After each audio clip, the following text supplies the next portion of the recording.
একজন content creator আছেন মিঠু, যার সাবস্ক্রাইবার সংখ্যা নামি দামি অনেক ইউটিউবারের বা অনেক কন্টেন্ট ক্রিয়েটরের সাবস্ক্রাইবার সংখ্যার চাইতে অনেক বেশি, দুটো চ্যানেল মিলিয়ে 35 মিলিয়নের বেশি।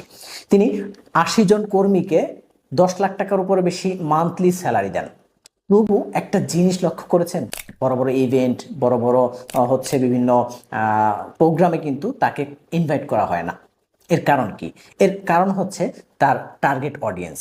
তার টার্গেট অডিয়েন্স ম্যাথস পিপল।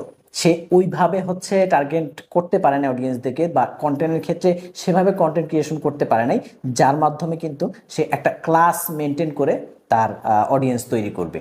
যার জন্য কিন্তু তার কিন্তু এত সাবস্ক্রাইবার সংখ্যা থাকা সত্ত্বেও কিন্তু এই ধরনের নামি দামি জায়গায় বা ভালো কোনো ইভেন্টে সে ইনভাইট পায় না। সুতরাং আপনি যখন কন্টেন্ট ক্রিয়েট করবেন, কাদের জন্য করছেন, কি উদ্দেশ্য করছেন সেটা, এবং হচ্ছে আপনার অডিয়েন্স কারা সেটা, টার্গেটটা খুব বেশি গুরুত্বপূর্ণ।